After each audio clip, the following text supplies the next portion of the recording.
네, 우리나라에서 우편 업무가 시작된 지 130년이 됐습니다. 지난해 7월 130년 우정 역사 처음으로 18,000명 집배원들이 총파업을 선언했습니다. 네, 살인적인 노동으로 동료들이 연이어 죽어나가고 있다며 대책 마련을 요구했고 우정본부가 인력 충원을 약속하면서 사태는 석 달 만에 일단락됐습니다. KBS 탐사보도부는 지난 2010년 이후 발생한 집배원 사망 사례를 전수조사했습니다. 그 결과 특정 시점을 기점으로 집배원 돌연사가 급증하고 사망 원인도 다른 양상을 보이는 것으로 확인됐습니다.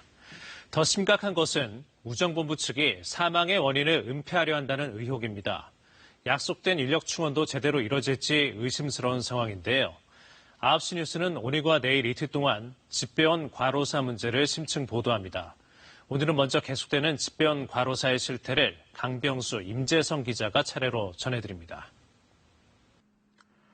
지금 보이는 화려한 건물, 우정본부 130년 역사의 상징 서울중앙우체국입니다. 지난 2010년 이후 사망한 집배원은 모두 185명으로 조사됐습니다. 우정본부는 이들 사망 대부분은 근로조건 등과 관련이 없는 개별적 사망이라는 입장입니다. 전체적인 우리 관리라든지 프로세스에 있어서는 안정성을 가지고 있고 다만 이제 하나하나 개별 사례는 특이한 케이스가 있을 수 있죠. 그런 부분들이 언론에 많이 부각된 거 아닌가라는. KBS 탐사보도부는 지난 8개월 동안 185명의 사망 원인을 조사해 업무 연관성 여부를 분석했습니다. 먼저 유족과 동료 등을 상대로 사망 원인과 사망 직전 특이사항에 대한 심층 면접을 진행했습니다. 여기에 사망 전 노동 시간과 노동 강도 등 공식, 비공식 근무 기록도 일일이 추가 확인했습니다. 이 과정을 거쳐 업무 관련 사망으로 추정된 집배원은 모두 79명. 먼저 사망 원인부터 분석했습니다. 보시는 것처럼 사고사가 37명, 심혈관계 돌연사가 33명, 스스로 목숨을 끊은 경우가 9명이었습니다. 사망 시점을 보겠습니다. 매년 비슷한 수준을 유지하던 업무 관련 사망 집배원의 수는 2016년을 기점으로 갑자기 증가했습니다. 증가폭이 뚜렷합니다. 사망 원인과 사망 시점을 동시에 놓고 보면 2016년을 기점으로 사고사는 비슷한 수준을 유지한 반면에 돌연사는 2배, 자살은 8배나 늘어난 것을 확인할 수 있습니다. 사망자의 연령대도 주목해봐야 합니다. 79명 중 54명이 20대에서 40대 사이의 젊은 집배원이었습니다. 이 중 28명이 돌연사나 과로자살로 숨졌습니다. 사망 후 공상이나 산재 인정 여부도 확인했습니다. 사고사의 경우 공상이나 산재 인정을 받지 못한 경우가 37건 중 3건에 불과했지만 돌연사는 33건 중 17건이, 자살은 9건 중 7건이 업무 관련성을 인정받지 못하거나 공상 신청조차 하지 못했습니다. KBS 뉴스 강병수입니다. 아들이 떠난 지 꼭 1년이 됐습니다. 어머니는 아직 아들의 방을 정리하지 못했습니다.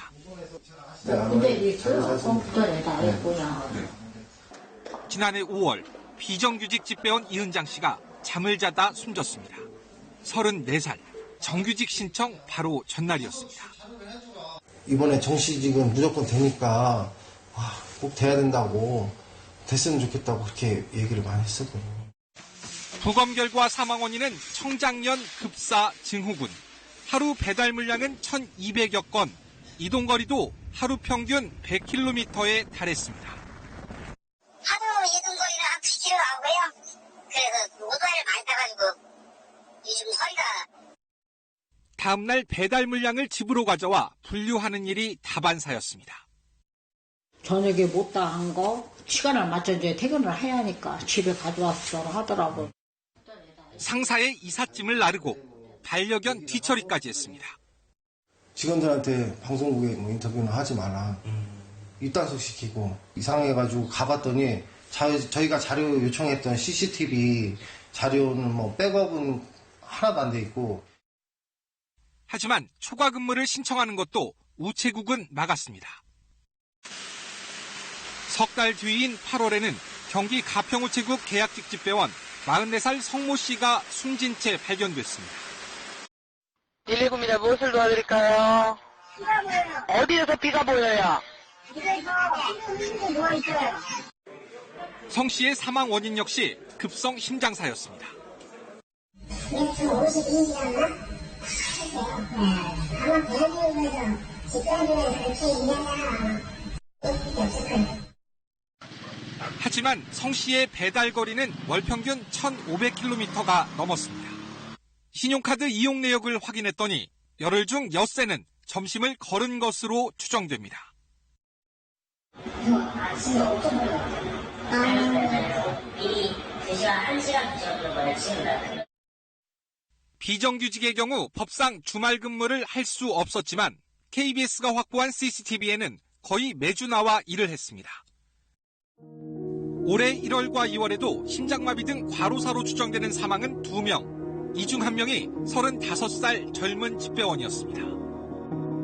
평소의 노동보다 과중이 된 상황에 처하게 된다면 이제 평소의 그 상황에 더해져서 촉발하는 요인으로서 이런 이제 심장 질환이 발생할 수 있는 위험이 높아질 수 있는 그런 가능성이 있고요. 이들 사망과 과로는 관련이 없다는 우정본부의 해명은 설득력이 없었습니다. KBS 뉴스 임대성입니다.